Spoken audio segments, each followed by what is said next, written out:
What's good, internet? My name is attackslug, and we are on the road to WrestleMania, and this is my Elimination Chamber 2021 predictions video. As always, put your picks down in the comments below. But let's begin with our 6-ish announced matches as of Saturday morning. What is announced for the Chamber this Sunday evening, right? As of last night on SmackDown, the women's tag team titles, that is Nia Jax and Shayna Baszler as champions, defending against Sasha Banks and Bianca Belair. So, you know, unlikely partners to face the team of Nia, Mahal, and Shayna.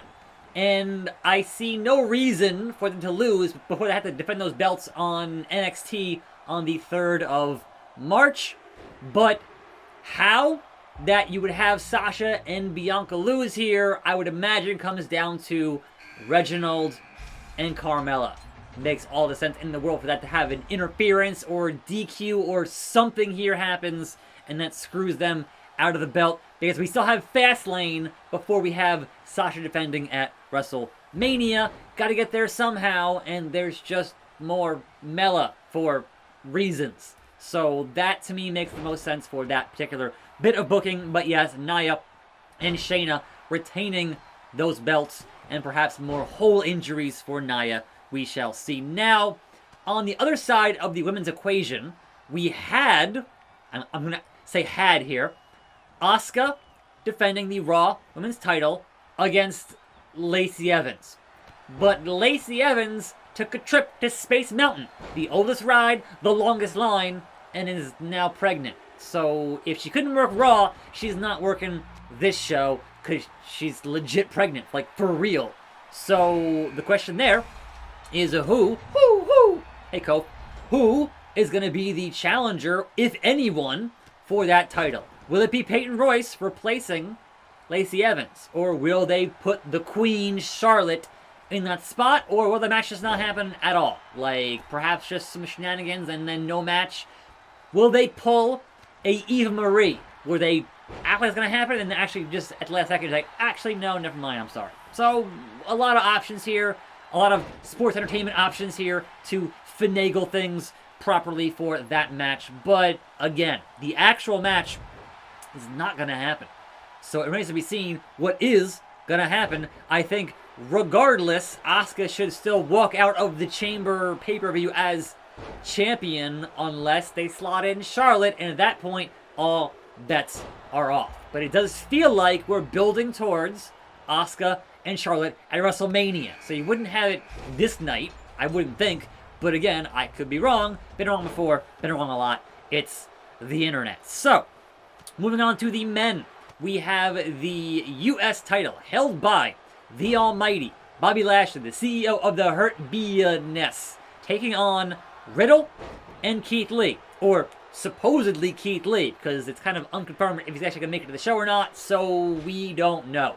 It's supposed to be triple threat. Keith Lee was not on Raw at all. So that's a head scratcher, right? If you're not on the go-home show for the pay-per-view, are you going to be on the pay-per-view when you have a match on the pay-per-view? Is a huge question. Huge question. So that one, only one count. That one's interesting, and we'll see how it pans out. But if the match does take place as ordained originally, then having this kind of match where it is a triple threat is the best way to get that belt off of Lashley without having him get pinned. Keep him looking strong and say Keith Lee pins Matt Riddle, or Matt Riddle pins Keith Lee. And then the feud continues without actually making Lashley look weak or get pinned because he is the CEO of the Hurt Business. So if it goes down as intended, I'm going to say Keith Lee, new U.S. champion. If Keith Lee's not in this match at all, Lashley retains. He's beaten Riddle so many times. Get that Hurt Lock locked in. And that's it, bro.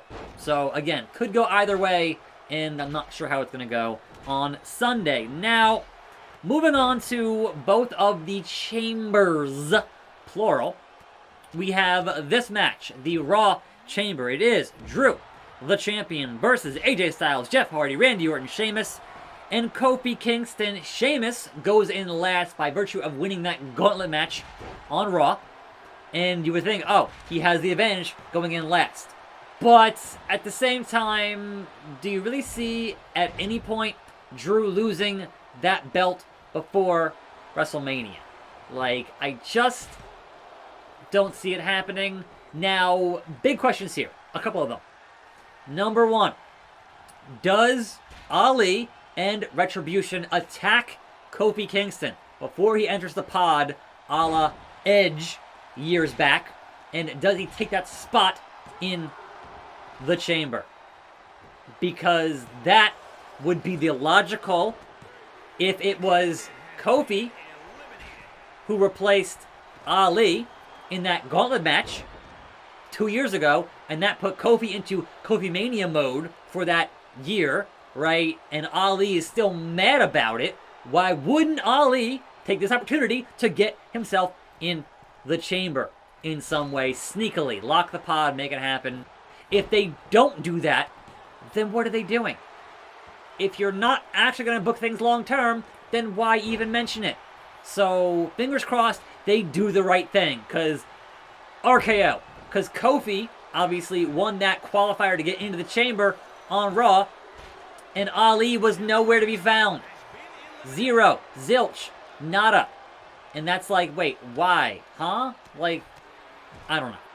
But the other thing here, in this particular Chamber match, is Randy Orton. And the ongoing Alexa Bliss, Randy Orton, Fiendy bit of business.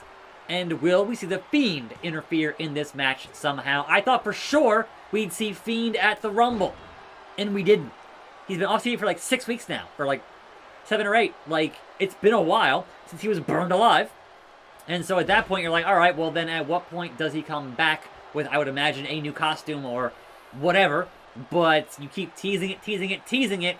Is it going to wait all the way until WrestleMania, or is it going to be here at the Chamber, or hey, even Fastlane?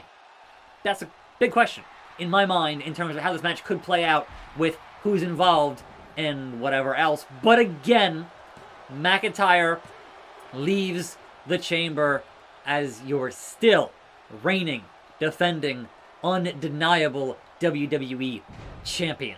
But I think the one-on-one between Drew and Sheamus, that's Fastlane. We'll see, though. We'll see. So, the other Chamber, which is not for a title, but instead for a number one contenders bit of business, is going to be Jey Uso, Kevin Owens, King Corbin, Sami Zayn, Cesaro, and Daniel Bryan. And the winner of this match, on the SmackDown side, gets to fight Roman Reigns the same night. So that is going to open the show. It has to. That opens the show, and then Roman defending closes the show. Or Roman defending is the next last match on the show before the main chamber with Drew. But it's main event Roman. I'm going to assume that Roman main events this show, because, otherwise, what? Sure, you could have it immediately, but man, that makes the result there even more obvious than it already is. So of those 6 contenders, who is the most likely to come out of that chamber and get squashed by Roman Reigns, as that's gonna happen? I would say Cesaro. Only because Cesaro recently signing a new contract, getting that new contract push as guys tend to get when they re-sign these long-term deals with WWE, that, hey, Cesaro, we're going to have you win the chamber. You're going to get your shot at Roman Reigns, and then Roman is going to beat you pretty much immediately, because that's what Roman does. That's this whole setup is for whoever wins is going to get squashed by the big dog, the head of the table, immediately. So, yeah, I'm going to say Cesaro. Sure, Daniel Bryan, there's an option there. And certainly Cesaro and Seth Rollins are in a feud right now. That's kind of the thing. Having that take place is fine, and perhaps Seth gets involved there somehow for reasons, but it's looking like we're going to see Edge and Roman at Mania. And that being the case, you would not want Daniel Bryan winning this chamber because they're the fans that are going to want to see Daniel Bryan versus Roman at Mania, not here at the chamber. So, yeah, a lot of complicated options there for that particular match. Ushigoroshi from the phenomenal AJ Styles. So, yeah, it's going to be curious. I don't want to see Kevin Owens. He's had too many shots now, and he loses them every single time. At the end of the night, Roman Reigns still Universal Champion, and then Roman versus Edge at WrestleMania seems the most logical conclusion. Spear versus spear. Why not throw in Goldberg? Spear versus spear versus spear. That'd be terrible, but hey, I wouldn't put it past them. So, that being said, I am attackslug. The chamber is this Sunday. I'll see you then. See you there. More videos right here. Let's see who wins this match. There goes AJ Styles. Oh, ref bump in the chamber. Bro kick from Sheamus. He can't capitalize. Referee is down. Randy Orton is confused. That's hilarious.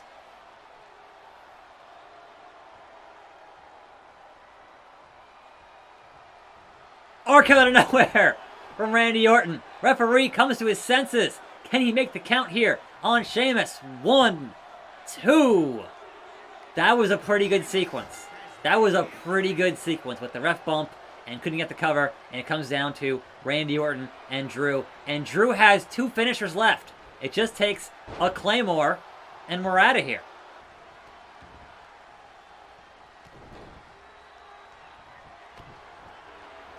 And Randy Orton got finished one more time, hit those Garvin Stomps, and he won with the Garvin Stomps. Oh my God. Drew refused to hit a finisher there, and that cost him that match entirely. I'll see you next time right here, and I'm out.